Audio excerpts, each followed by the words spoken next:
Hello, everyone, and welcome to the next episode of the Growth to Greatness podcast. I'm here with my dear friend, partner, and so many other things, Kennedi Rodgers, founder and CEO of K Executive, and I'm here to talk with her about her journey. I think we haven't hit greatness yet because Not yet. your greatness marker is probably way higher than most people's. Right. But we're definitely on that growth pattern. So thank you for coming. I really appreciate it. Thanks awesome. for having me, Paul. Hell yeah. For sure. So I want to get right into this because I've been let's excited to talk to you, genuinely curious to talk to you and pick your brain about your journey, not just as an entrepreneur, but as a person and as someone that recognizes the value of hard work and recognizes the ups and downs that are necessary to get to where you want to go. And I think a lot of people will appreciate and can learn, being that you're only 22 and have gone through so much, can learn from some of your triumphs and also some of your challenges as well. For sure. So to kick it off, I guess the first thing would be take me back to when it first began for you, this whole idea of entrepreneurship. When did you realize, when did you know that this was the path that you wanted to go? And start off from where maybe it was your family or any of that origin stuff that you can tell me for why and how it all happened. So I think I need to start by taking it back to high school. Okay. I think high school was a really big period for me to notice like what I'm capable of. So a little bit about me. I played college basketball growing up. I played basketball all throughout, like as a kid, right? All throughout high school, through college. And I think really understanding what I could handle at that age of being, 16. I was on a very high prestigious AAU team. I played high school basketball and I worked a full-time job, and I didn't have to. And what was the job that you worked? Panera Bread was my first job. Okay. Yeah, Panera Bread.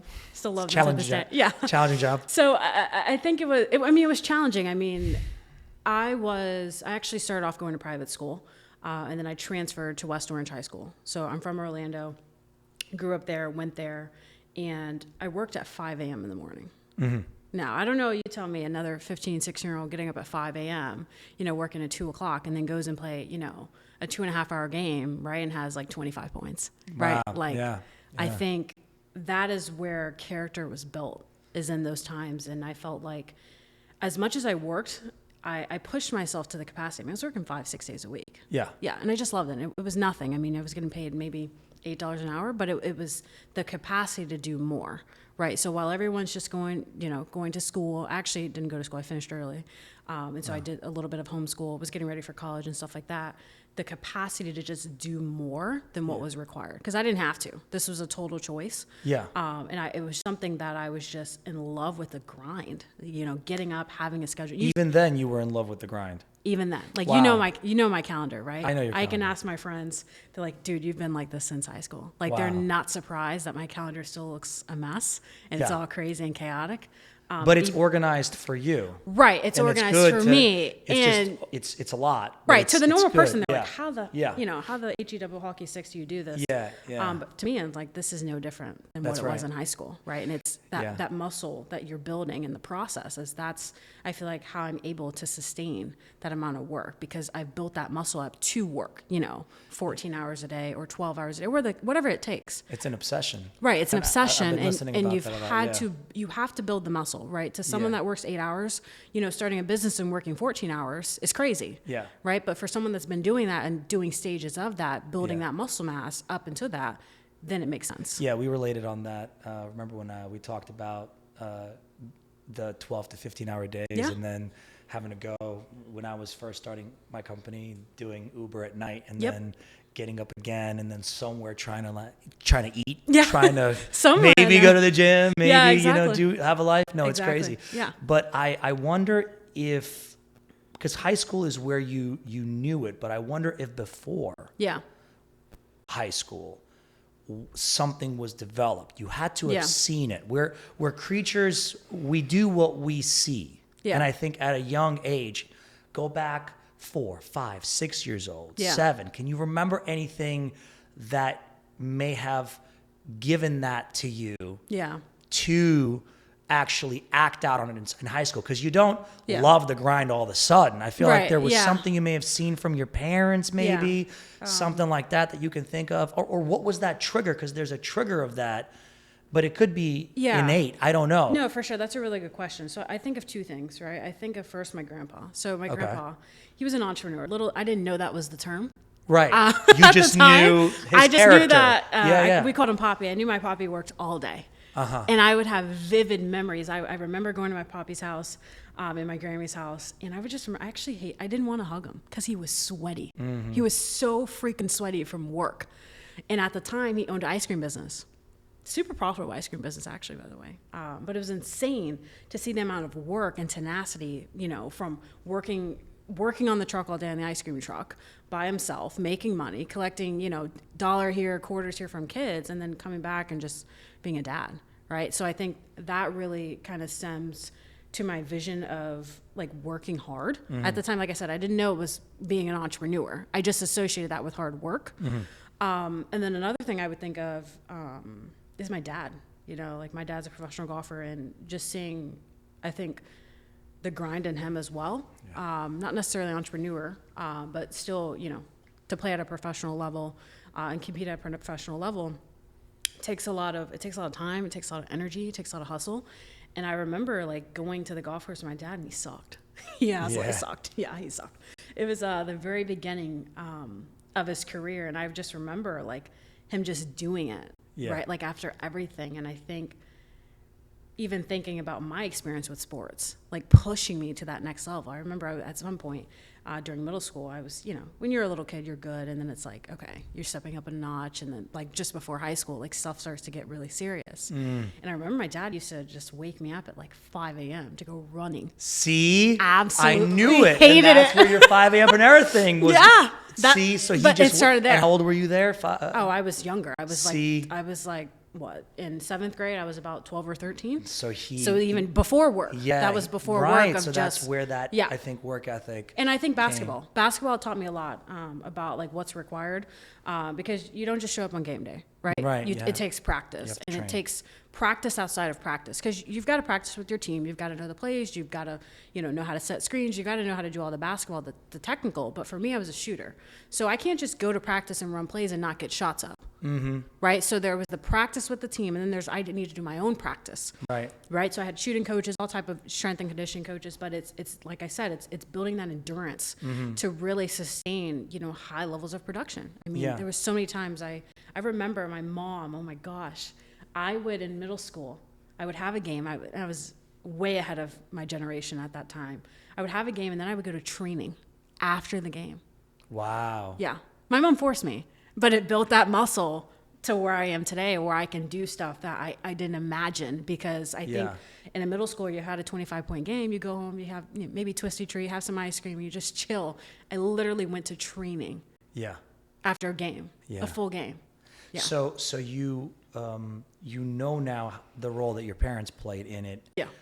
But you played your own role in it because you learned how to maintain that mechanism down the line. Right. Is it because you realized the value of it, where what made you be in love with that grind, with that obsession? Because I think, and let me tell you why I asked this, because I interview a bunch of people, and, I talk to a lot of founders, and, how we randomly met, and how we've been working together for a while. And I think a lot of people, they feel uncomfortable talking about the level of obsession and grind and dedication and hours and sacrifice and stuff that you have to do to carve out your own life for the slim chance of making it. Like, there's no guarantee.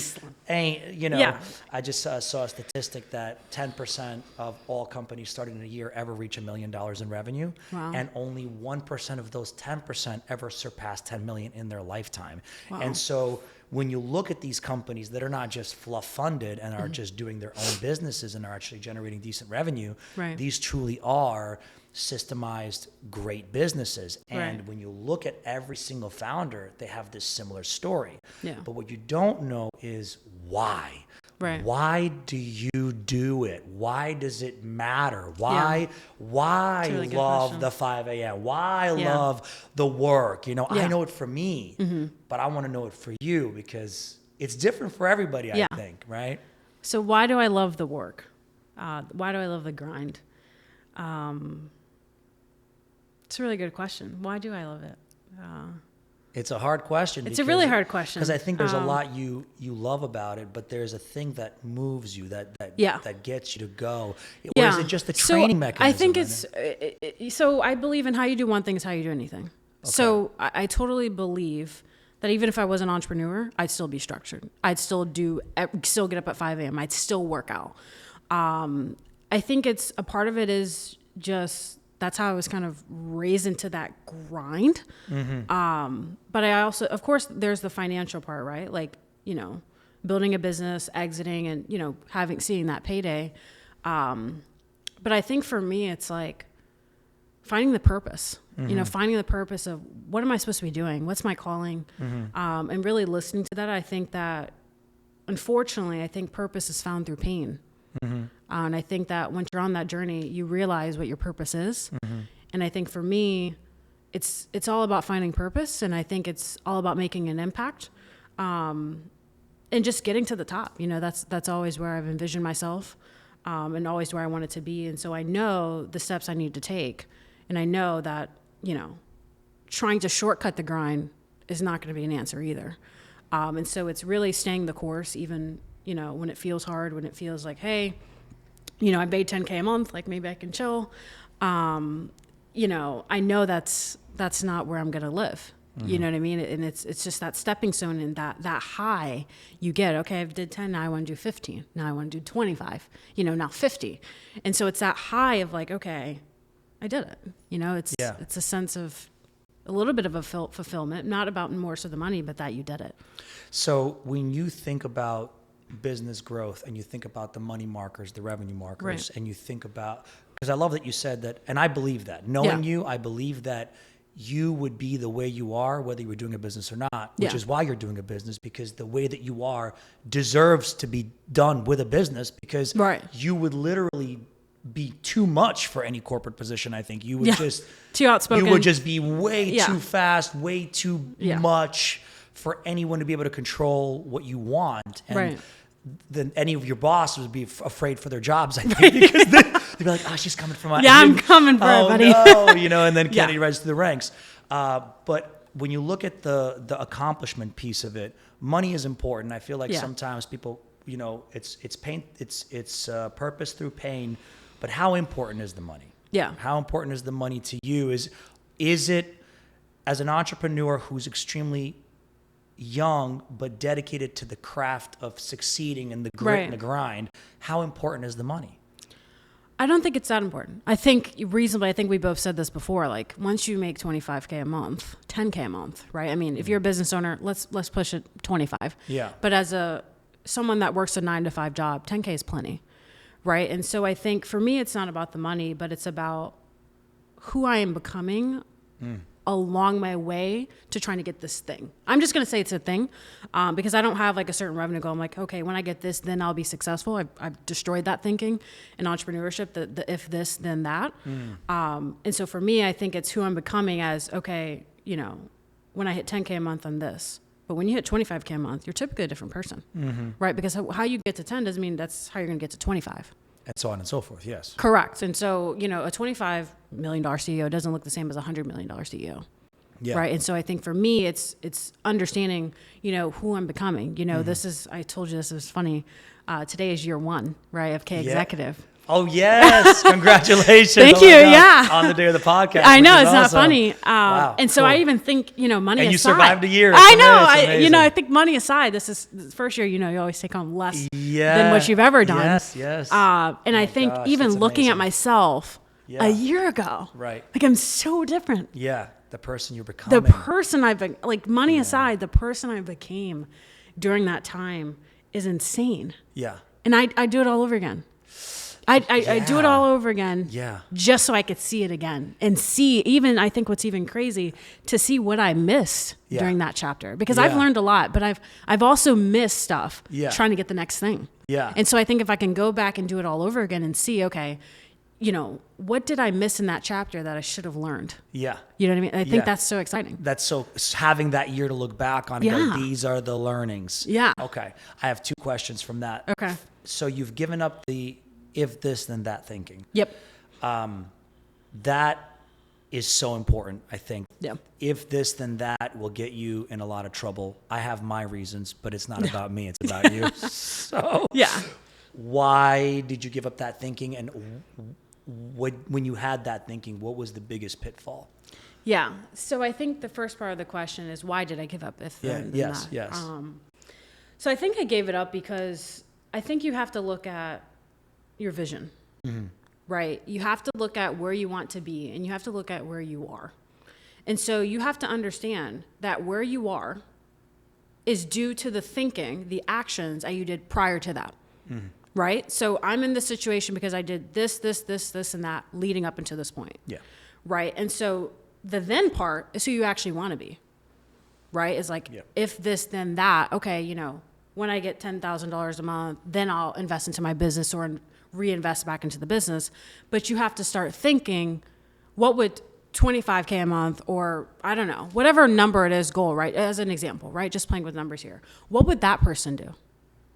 Not the person that, money aside, right? Because I think a lot of business owners make decisions based off like what they see in the bank and like, you know, looking at all of your revenue, your income, all that. I think they make decisions like that. But it's like thinking about what would you do if you had that thing, right? And then you have to work backwards. You can't say, hey, you know, once I start making X, then I'll reinvest into my business, or then I'll reinvest into marketing, like we know these people say. And lead gen, it's insane, entirely different conversation. Yes, but so pertinent. It's so pertinent. It's like you have to make decisions as your future self, because everything you've done up until that point didn't serve you, or not necessarily that it didn't move you forward, but it didn't get you to where you want to go. Yeah. So something has to change. Yeah. Something. Yes.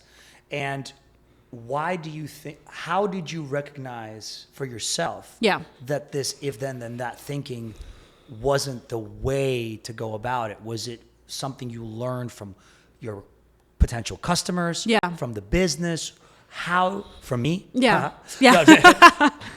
Our 17 hours of conversations a day. Where did you pick that up? What was the day you woke up and said, okay, no more if this then that. I'm just going to be I'm going to look at who I want to be. Right. And I'm going to work backwards. Right. And I'm going to make the proper investments, and I'm going to do the things I need to do to get there. You know. So I think hysterically, I mean, you're laughing, but seriously, I think you, a little bit to that, because I think it starts with the belief, right? I think the only reason why people rationalize with if is because they think they might not get there. And right. And so if you don't believe you'll get there, then you take those if decisions. Well, what if it doesn't work? Well, what if this, all this, what if, because you're missing the belief. Right. And I think that's the biggest part is the belief. So once you believe it, I think that's when you start taking actions towards the thing, the goal XYZ. But until then, you're always making, well, what if it doesn't work? Or what if this? Because you're not there yet. You're just not there yet. And you don't believe that you can get there yet. And so I think for me, like that's when I noticed that that you have to change, right? You have to change. And I would say that you've kind of broke that down for me in a little bit more detail. Yeah. And just my own findings, right? Of course. It's like I had to really think of, you know, how did I get to where I am, right? Yeah. And something had to change. Yeah, you had to. Because your success was related to your belief in yourself. Correct. And your belief in what you were capable of, because if you didn't have that baseline, you could never take the appropriate risky actions to get to those points. So you had to first know that you could be that person, or know that you could run that business, or know that this would be the thing that people would buy. And as we talk to clients mutually, the biggest thing, the reason why people don't buy is a lack of belief in themselves. And the reason why people consume content is because they're content with their life. Yeah. And that's why they're consumers. Yeah. Right. And I think it's less risky. Yeah. If I just look, if I just look, then I don't really have to change. Yeah. So I'd rather look and not change, because it gives me the option not change. Yeah. Yeah. Because I think risk is perspective. You know, and I think that's one thing. Risk is perspective. That's really good. Risk is perspective. I think it really is. Yeah. Yeah. I'm sure you may ask this question later, but I want to say it so I don't forget. Yeah. If I could recommend anything to an entrepreneur starting, or a business owner starting, whatever you consider yourself, is fix your relationship with risk. Yes. Yeah. Yes. Before you get into any of it. Yes. Because I think risk is perception. Yeah. Yeah. Fix your relationship with risk, and fix your relationship with your belief system. For sure. Right? Absolutely. Train it. Make sure you have the right understanding of what it really is going to take, because it's going to take everything you have. Yeah. And then whatever you think is there at the bottom, it's going to take that too. It's going to take especially in the beginning. all of you. It's going to take everything and more. Everything and more. everybody's going to say you're crazy and insane, and Yep. your friends are going to think you're nuts, and people are going to talk crap, and your family is going to tell you, hey, we know that one. There's a great job right down the street at the thing, and and we both know that one. Yeah, and maybe your significant other, whoever.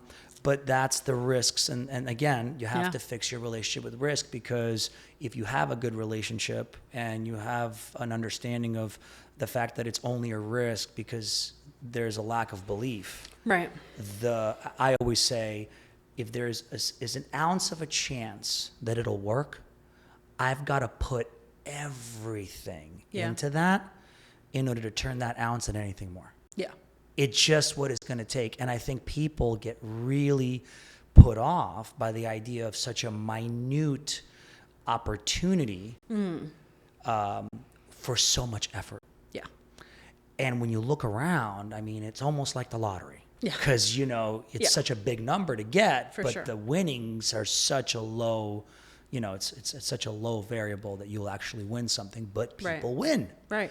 And you can win. And you can win. Right. And but I think with business, whereas with as the same with lottery is, you can buy more tickets. And I think with business, we have the same opportunity as we change who we are in our belief systems and our relationships with risks, like you say. Right. We understand more, we deal with more clients, we grow, we do a year of this, and then we look back and we say, every month, every failure. Yep.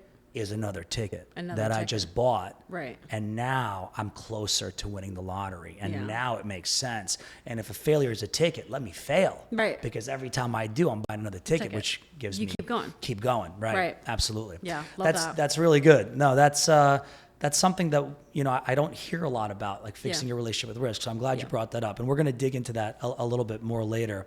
So when you think about your journey in the first year, outside of fixing your relationship with risk, what are some of the things, maybe 2 or 3 things that really stick out at you that were points where, and if you only have one you want to share, that's fine. The points where you were like, all right, I am like right here and it's almost over. Yep. And I'm just going to go away and just, there's got to be like, is there anything notable where you had to talk yourself out of that or any of that? I know it's a little raw, but I feel like we go there, we do that, we get that. Yeah.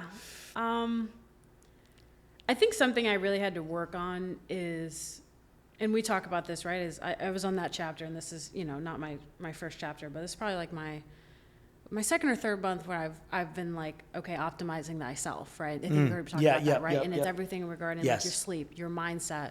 Are you meditating? And I'm not a person of like, long morning routines, but I think what we always say, right, is I think a lot of people think they have business problems, right? But what they don't see is they have personal problems that reflect in their business. Right. And so for me, it was really looking at the personal side of me and saying, wow, this is the same exact thing that's showing up in the business. I need to change. Right. And it was really hard because I think, we have these conversations with clients, with people, for whatever reason, they have an issue. They're like, oh, it's the leads.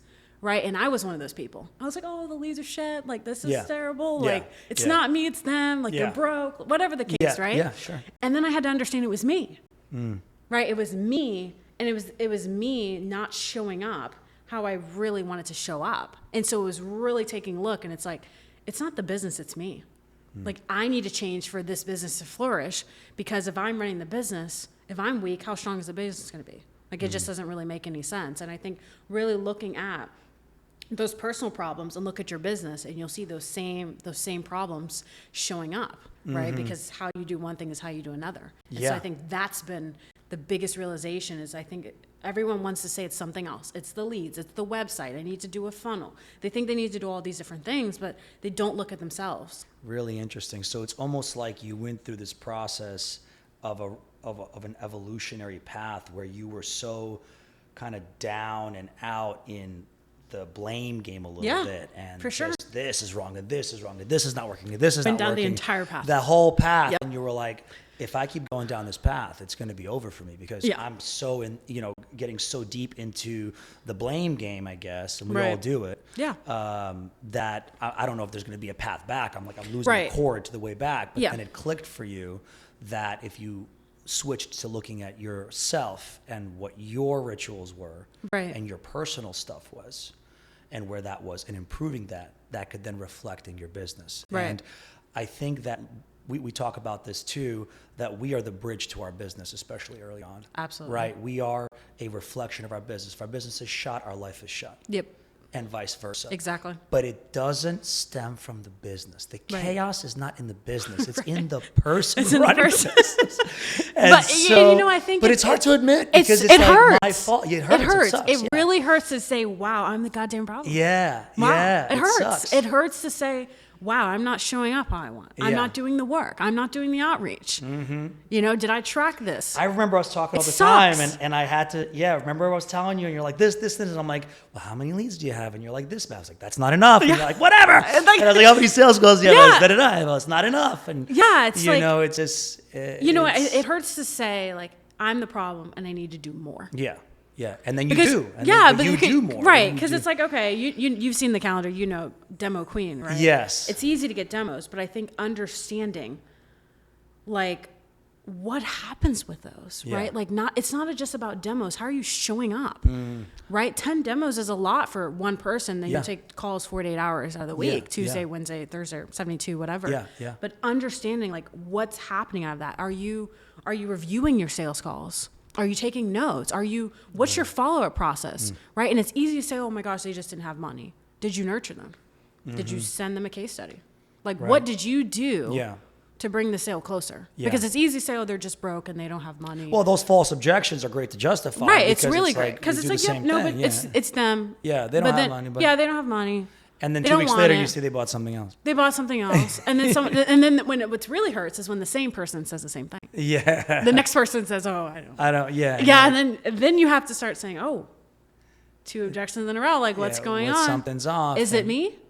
And I think that was a pivotal moment, literally, quite literally, is looking in the mirror. Like, what can I be doing? And I could be doing more. What should I do? How should I change? How should I evolve? And then deploying that into your business. 10x more than what I was already doing. Because I was already doing all of that, but understanding I need to do 10x more to get to where I want to be. 10x more. Yeah. And I underestimated that greatly. Like, 10 demos is great a week. That's 40 demos a month. One person taking the calls, it's great. Yeah. But understanding for where I wanted to be, it was literally underestimated by far. By far, yeah. By far, how much work and capacity it's going to take. When you think about the work you're doing on yourself and you've done on yourself, because we've talked throughout your journey, throughout this whole year, we've been collaborating.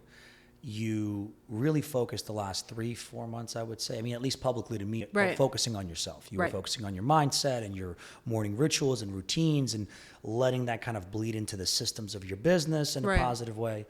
What would you say are some of the main things that you've realized really help someone who was feeling a little all over the place in their journey, or maybe they're not even in the entrepreneurial phase right now? They're getting out. They're cutting the cord from the corporate nonsense. They're going, I'm going out on my own. That's it.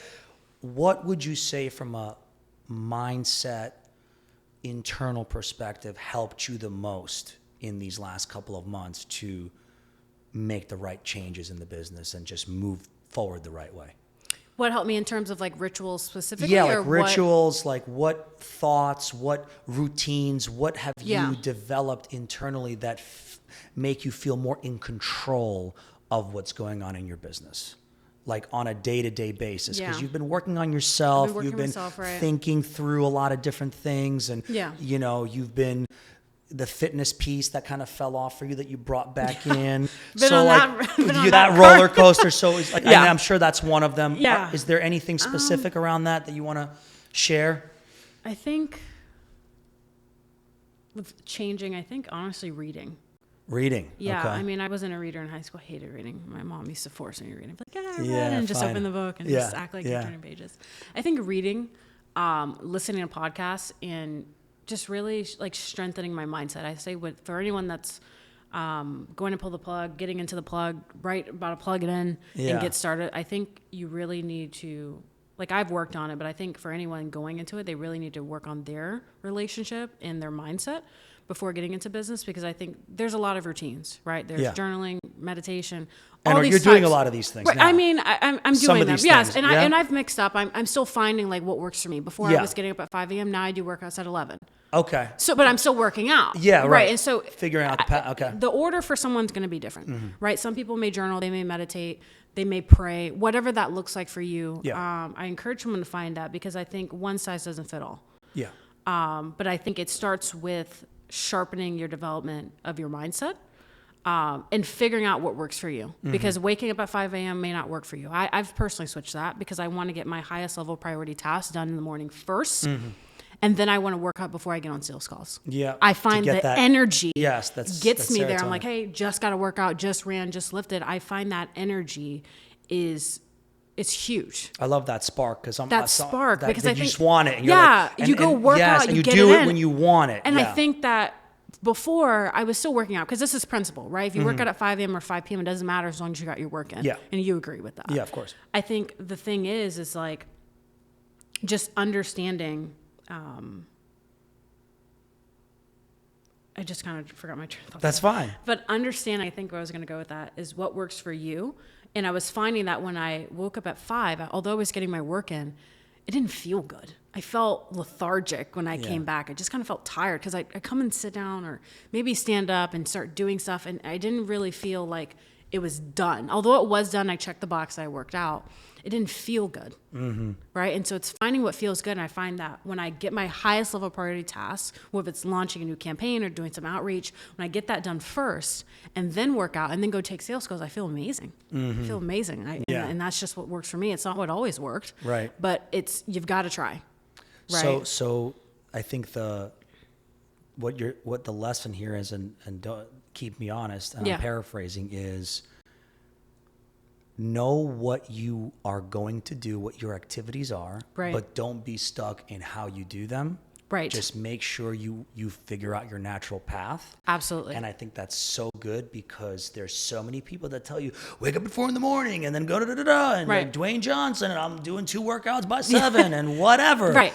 That's not really for everybody. Right. And I think that to squeeze yourself into those shoes, if you will, is not necessarily to get it done. You just need to get it done your way. Right. That's what it needs to get saying. done. It doesn't matter the time. If you work out, you do your prospect, and you do whatever you need to do. The question is, did it get done? Yeah. Right. You don't look at, did I do it at 4:30 or 5:30? Like, did it get done? Yeah. And I think that's the biggest thing. That's totally good. Right. That's really good. So let's talk a little bit about how you got into the business that you're in now. You definitely, because we segued from high school into this whole thing, which I think was really awesome about the mindset piece, because I really wanted to touch on that first. Yeah. Because that's something that's been a big part of your journey for sure. Right now, actually. So high school, Panera, you're working hard. Yep. 5 a.m., you've got this tick. Right. You're like, all right, I'm outworking everybody. Right. And I think that's like such a Kobe thing, that Mamba mentality. Absolutely. That will to win, that I don't give a crap, like I'm obsessed. And just that feeling of knowing you're outworking people. Right. And like while they're sleeping, you're working. And while they're doing, you're working. I love that mental training. So we're there. And now take me further. Take me further down that path. Further down the path. So I think we've got to jump from high school to college. Okay. Right. And so high school, that was kind of it. That was kind of it. You worked at Panera. Work ethic, that was like Panera. That was great, and then college. College, I mean, still had the same schedule and stuff like that. But that's actually where I started my first business, technically, was a babysitting company. That's right. You know that. Yep. That's what I want to talk about. Right. The babysitting business. Yes. So I started that, and like everything else, I scaled that pretty big. Yeah. I mean, I was making 6 figures. I was traveling. I had everything I wanted. I did everything I wanted. But looking at Panera and looking at babysitting, right? there's two things that stick out. So one, I was not making a lot of money, and two, I was making a lot of money. Mm-hmm. But the same thing they have in common, it was an hourly approach, right? And so from that point, I realized I was like, hey, listen, I'm making a lot of money. I don't necessarily like what I'm doing, but I'm like, when you're making six figures, I'm 22 now. I was even younger. Yeah. Right. So I was big money. I was that's even insane younger. Money for the I was age. way younger. Yeah. Right. So I was 18, 19 years old. I'd bought a lot of stuff. You splurge. Yeah. You splurge a little bit, but yeah. I wasn't crazy. Right. I wasn't like your Louis and Gucci girl. I got a car. Yeah. Right. Good, I brought my second car, and it was just things that I wanted to have as an asset, rather than buying things. Mm-hmm. And so once I realized, I was like, listen, like I'm making a lot of money. I'm not necessarily happy. Like I want to start my own business, and the way that kind of happened was I had got this last contract, one of my clients, and I was making so much money. I was like, okay, I actually probably need to file taxes. Yeah. Like I probably need to start being responsible. Yeah. You know what I mean? Yeah. Being a good citizen. So I was like, oh, maybe I'll just do like an LLC or something. Yeah. And then I was like, okay, I did that. And I was in Aspen. I was like, okay, I was just tired of it. I was so tired of it. Came back. I was like, okay, I'm done. I'm done with this. Just cut it. I'm absolutely done. Wow. The money didn't matter at that point. I was well over 6. Yeah. But it didn't matter at that point because I wasn't happy. Yeah. And I was constantly traveling with other clients. I was in Aspen, New York, New Jersey. I was constantly traveling, and I hated that. I hated that because, of course, it's work. You're not traveling for leisure. And I got to say, I talked to a lot of, traveling nurses. Yeah. And, we have a lot of people here in West Palm that work on the yachts. Correct. And I see them and they're like, yeah, I'm on a yacht and I'm in, wherever. Right. But I'm working. I'm cooking. I'm this, I'm that. Like, it's not vacation. Right. It's not vacation. It's not vacation. Yeah, right. And so at that point, I was like, I started the LLC, or the business, right? Mm-hmm. Because I was making too much money. I needed to be responsible and start actually organizing the money. Because, when you're Did anybody tell you that, or how did that? Yeah. You got advice? I was talking like my dad. And, okay. Like, so you my got, granny you had people guiding you I was there. like, okay, now it's time to maybe it makes sense to have something. Yeah, your dad's like, you made way too much to But I mean, like when you're 18, 19, you're not thinking about taxes. No. You don't have any money in college. Yeah. You have no money. And you have no idea when you make some money. You don't understand You don't have no idea. Which actually is a separate whole separate podcast we can start about this broke ass education system. Yeah. Seriously. And so that's actually what started. So I was almost like that was just a holding for the money. It wasn't like something I was like pursuing, trying to scale. And it was just, I had made a lot of money. It's like, okay, actually I need to start pursuing this and like actually be organized with the money. Yeah. And so once I came back from that last Aspen trip, I was just done. And so kind of as I was transitioning out from my babysitting business, I had started doing a little bit, because in babysitting, right? So, Palm Beach, right? And we can talk about this because we're here. Yeah. There's a lot of money here. Yeah, of course. Right. And so that's why we're here. Yeah, that's why we're here. So although I was babysitting, I was also basically the estate manager. So I managed everything from the kids to the house to the cars, the staff, everything. And so that's kind of falls under the executive assistant, basically. Yes. Because these people have businesses like, sort of like a personal chief of staff. Chief of staff, kind of like that. Yeah, so I was like, okay, like, why don't I do this like for other people? Yeah. Why don't I just manage people for other people? Yeah. Right? So that's when like K Executive 1.0 was born. Yeah. Which was the VA. Yeah, the VA business. Yes, that was the VA business. That's when I met you were doing the VA business. Exactly. Yeah. Actually, that might have been like version 1.5 because you were transitioning into B2B VA. Right. Because this is B2C VA. This was B2C VA. See, so there's 1. The evolution. Oh yeah. I was like, oh wow, so I can manage people actually from home. Yeah. I was like, oh, interesting. Yeah. Wow. So then that happened. And then when we met, I was transitioning to more the B2B VA. Yes. Yeah. Yes. I remember that B2B for the lawyers and all that. Yeah.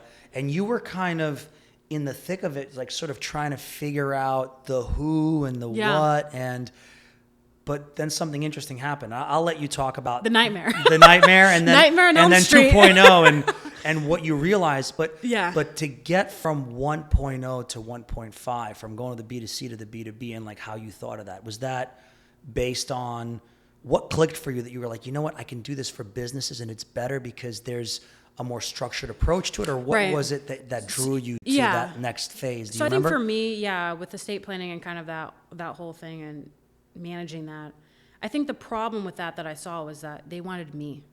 Okay. And I didn't want that for myself. Right. They want to keep you in the why hourly would yourself. I want to go Right. manage more people for less money? I could just stay in the babysitting, make 6 figures and be fine. Why would I want to get into that? And people still want me and I'm overworked. Yep. Like that wouldn't really make any sense. You're still selling time, basically. You're still selling time. Yeah. Right. So I was like, okay, why don't I sell other people's time? It's still Yeah. time, but it wasn't mine. So I didn't care. That was like the step is like, you start selling your time and then you start selling other people's time and then you start building systems. That's the evolution. And that's kind of, what you've seen I go through. So that's what kind of made me shift to that. Cause I was like, hey, this is actually not cool. Yeah. You know what I mean? Like having all these clients and they all want me. This is way more than I can even handle. You're one person. And that's the problem with B2C is because they expect you. Yeah. Right? They don't want someone on that you delegate it because they don't see you as a business. They see you as a person. They wanted Kennedi and I didn't want it. You know what I mean? Like I didn't want that. Yeah. And it's hard to position yourself as these other people when they built this relationship with you. And so if they refer somebody to even, they're referring it to you, not to, K exec, if you will. Right. And you have to think about like, you're in these people's house. You're in the house, you're managing their bills, you're managing their finance, you're managing the kids. Oh, there's trust there. It's got to be developed. There's no way you could bring random. No way. I mean, there was no like repeatable way for me to duplicate myself. I see. It was going to be even more time, more money, but more time. Yeah. That I didn't have. And you recognized that that's not what you wanted because you realized the secret is don't scale time. I mean, the secret is to scale time. Leverage time. Leverage it. Time. That's what made me get into like the B2B and then more so we can talk about ICP and all that things with kind of what I noticed there, which got me to K exec, I don't know, 30. And so let's go there. Let's jump right into that. So the evolution of the entrepreneur, the growth to greatness journey is so far we see that as you open up and get into the bigger box, you learn what you don't want and then you can pivot. Everything is this pivot. And it wasn't like you failed at the estate business. You just recognized what in the estate business wasn't scalable for you. Yeah. And you went and said, well, what is within that service? What is scalable? What helps me leverage other people's time versus my own so I can manage the people who then spend their time doing the things and ultimately I can buy back my time. Absolutely. Right? That's the whole process. So then you went into the B2B side of things. Right. And so talk about that growth and just from the learnings and that whole world, because that was completely new to you because the babysitting was B2C, the estate planning was B2C, and B2C, so everybody knows, business to consumers, people. People to people. We're dealing with people, not people in businesses, private consumers, customers. Now you were starting to deal with people, but they were business owners of small businesses, practices, whatever it is. Local businesses, basically. Local businesses to help them. And there's a couple of things we realized. So what do we realize as far as that goes? And just from the growth perspective, it's all learning is what should people know on their growth path when they're, because a business is going to require a transaction. Right. What can they learn from you about B2B and about the way that you did it, and what have you learned from that process of version 2.0? So I'll tell you how I made the transition. So, we're in a business of outreach, right? Like we know how to run outreach, we build systems and stuff like that. And so during that system, I was finding just that business owners, entrepreneurs, founders, whatever you classify as, they wanted to leverage their time, meaning they wanted to delegate to another person so they could leverage their time to do higher, leverage activities. Yeah. But the problem is, there wasn't enough money to support an asset, is what we call it. Asset, virtual assistant, whatever you want to call it. Yeah. Executive assistant. There wasn't enough money to support that person delegating. Mm-hmm. Right. And so I was like, So they can't afford time. They can't afford the investment, right? Because you have two things. You have time or you have money. Mm-hmm. Right. And they didn't have the money. So they had to do more themselves because they couldn't hire someone else. I made a reel about that. Yeah. It's either time or money. It's time or money. Which one do you want to save? So do you want to spend more money and get time, or you want to spend more time and get money? That's there's you really only have both. It's kind of like one or the other, right? Yeah. And so I was like, they can't afford an asset or what we call a virtual assistant, executive assistant. So why don't I sell them leads? Yeah. Right? Why don't I sell them outreach, getting their business out there? Because I think ultimately what was happening was people would hire an asset and then, when they couldn't afford anymore, they would cancel. Mm-hmm. right? And that doesn't serve anybody. It doesn't serve me. It doesn't serve them. So it's like, okay, why don't we start doing outreach? We start doing whatever version of the system you need to then support the asset rather than trying to get the asset, trying to support the business, right? You have to support the business first, right? And then the business will then support the asset. You can't do it reverse because what happens when the business isn't making money? We close shop. Yeah. Yeah, right? you tighten things up. You tighten things up. And the first thing that goes is the external things. The first thing that goes. Yeah. Right? And so I think if you could do it reverse where you're making money, then that opens the doors for everybody. More opportunities, more job labor for people to get opportunities and job, et cetera. You know what I think is interesting? The underlying thing that I want to mention is how when you're trained mentally to pivot, you don't and this is what I was noticing with Pivotal founders and some other businesses, because I've pivoted. It's in the name. Yeah, exactly. I made it that. I made it pivotal because it will be pivotal in the end. Right. But on the way, we're going to pivot a million times. Exactly. And what I want to surface for everybody watching, and where you talk about it so smoothly, but you may not even have realized at the point where you said, oh, they don't need delegation and whatever, they need leads. 99% of the people would have quit by that point. Pivot was a massive failure because that business is over at that point. It's over. It's a you have to totally business. rebrand. That's what I'm saying. Yes, it's a complete switch. So when I say pivot, I mean this is a direct right angle pivot. I was still selling. I mean, I had nothing. I knew nothing about systems. That's right. And it's funny because I use a system to get those leads and those opportunities, but I knew nothing about selling a system. I was still, I was still selling people's time. I was leveraging time, but I had no idea that I could sell them a system. Yeah.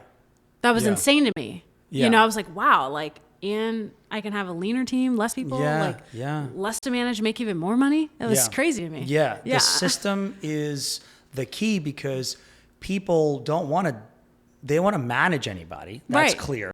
Clearly. Right? We know that. Right. Which is what we don't want to manage people. We want to build systems and then enable people to operate those systems. Right. So, or let technology operate those systems. Right. Overseeing a process or a system is way better than having somebody be the system. Right. And I think that pivot, while it restructured your whole business, was a shift in the right direction. But I wanted to surface that that's huge, if you run into that brick wall where you're saying, wait a minute, I'm realizing my process is delivering some results, but my customers don't need what I'm selling. Right. How can I rework the process to give them more of what they actually need? Right. And so what you did was you used the same process you did to locate the VAs, but instead of using that system to locate the VAs, you use that system to locate the leads for the customers and the leads themselves. Absolutely. And so that shift requires you to go, I'm not stopping until I figure this out. And I think that's the 5 a.m. Panera, and that's the get up, and that's that whole obsession of I'm just going to keep going. And, things just happen to come along the way. And that's a really cool thing that people need to know, and you have done many times, and that you will have to do many times no matter what you start. Yep. And at that time, did it feel scary? Did it feel... Oh my gosh. It felt crazy. It felt I was like, oh my God, square one. This is everything I knew. Yeah, and now everything out the door because I knew nothing. Right. Now, and I think that, the biggest thing I can say is, once you pick a niche, and I've had nightmares from that. Picking a niche, finding a starving crowd, as Alex Hormozy says, but it's a nightmare, man. Yeah. It is, and I think the biggest thing I can say is once you pick one, you figure it out. Yeah. Because once you switch, you lose everything. You lose everything, and it was like, okay, I was offering this service actually to women entrepreneurs. That had businesses, but I'm like, okay, why don't I just sell this thing instead of changing the niche, right? Because and I need to talk to you about that, right? It's like, is the audience women or is it men? Yeah. Right? Yeah. And it's like, don't be romantically in love with the niche. Find what works. Yeah. Right? If you need to switch, you switch, but understand everything you've learned up until that point about that niche and that research is out the door. Is out the door. If you switch. Yeah. So the best thing I could say is stay in it and figure it out. Yeah. Yeah. And the reason why you're sticking with it, and the reason why you chose that niche too is because you wanted to work with those people. You Right. believed that you could genuinely help those people. Right. You realized that those people are part of an ecosystem that you want to be a part of. You know, Right. when you're working with your coaches and your consultants and the Right. female entrepreneur, Absolutely. that passion, that desire will help you kind of get Right. through some of the harder times. Right, for sure. And other people have tried to sway you out of that space because there's a lot of solopreneurs and there's a Right. lot of false starters in that type of industry, Yeah. as with any. Right. And it's difficult to weave through the crowd of people for people that are ready to make the investment in themselves, because that's ultimately what you're looking for. And that's the whole thing. I mean, Yeah. I think one thing even to say on that is for anyone who's even thinking about switching niches is understand if your excuse is, well, they don't have money or they don't need it or they're not interested. There's people not interested and don't have money in other niches. Yeah. It's everywhere. It's the It same doesn't. thing It's everywhere. not just you Yeah. that feels like, oh my gosh, these people are broke and they don't have a need or whatever. There's issues in every niche. Yeah. Right. And so I want someone to really think about that when they think about switching niches and Yeah. thinking like, oh, it's Or the even niche. picking one. Or even, yeah. Like you can't just go, oh, but those people don't always have a lot of money. Yeah, That's everywhere. that's everywhere. There's a lot of lawyers that don't have money. Yeah, There's a you lot have of these to, that don't have you money. There's really a lot have to of go anybody. where you like, because there's Yeah. always going to be problems. Yes. There's always Yes. problems. Yes. Right. But I think you would much rather have a problem with where you're happy at.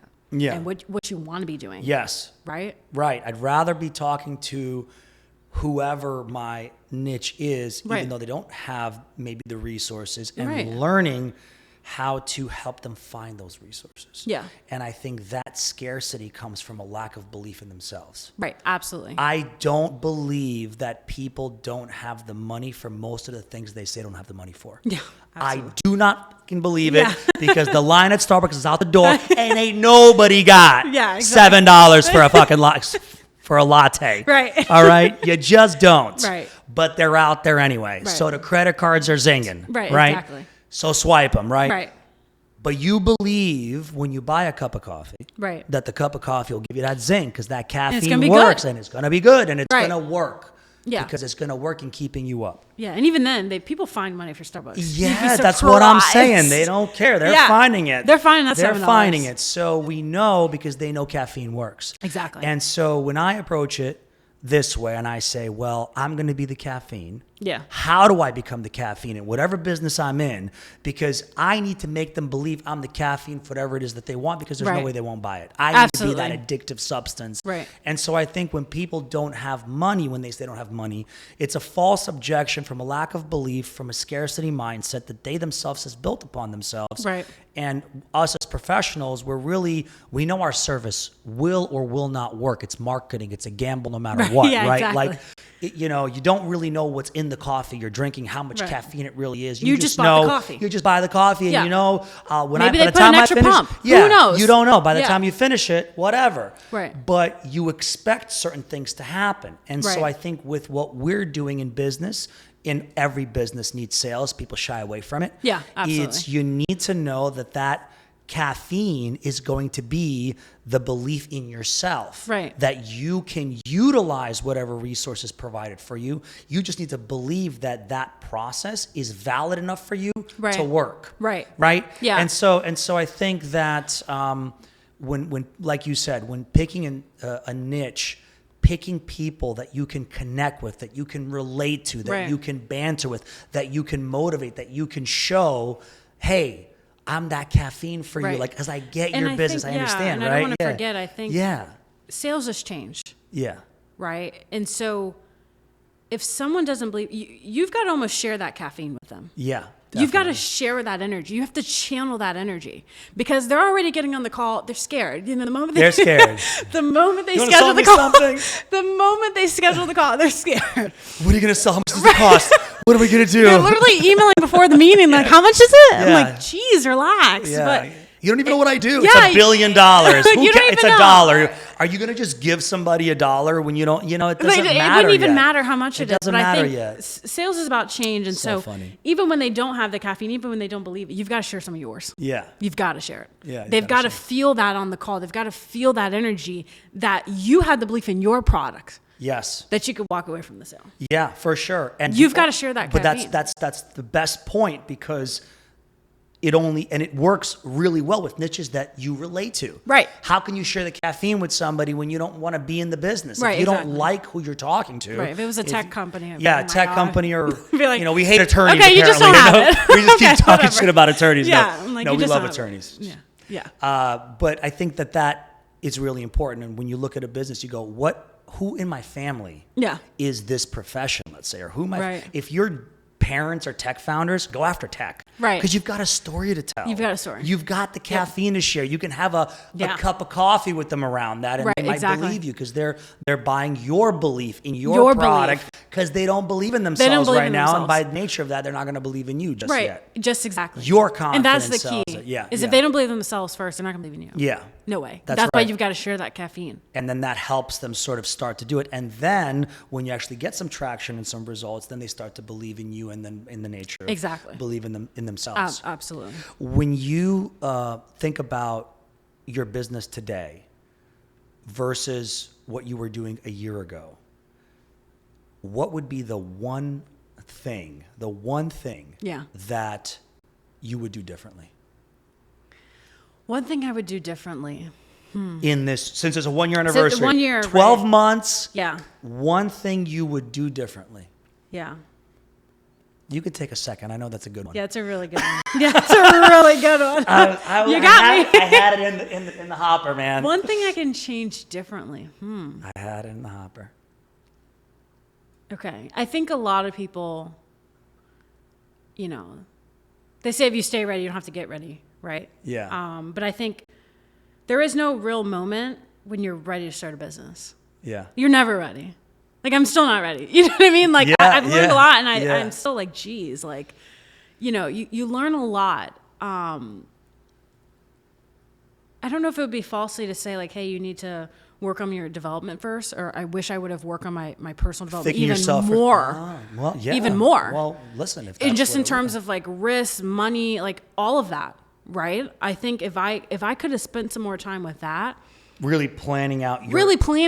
systems. But then again, like, that's what I'm saying. I think it's falsely because you can't. Right. You can't. And it would lower your capacity if you planned all this out.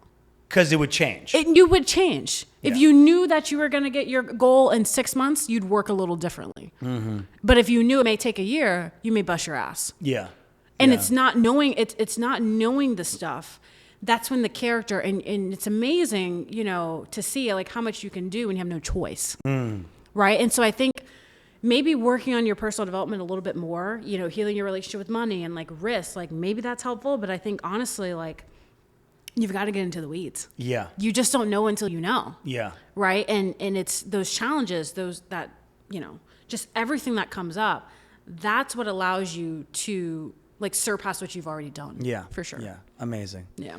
Kennedi, this was so good. Thank you.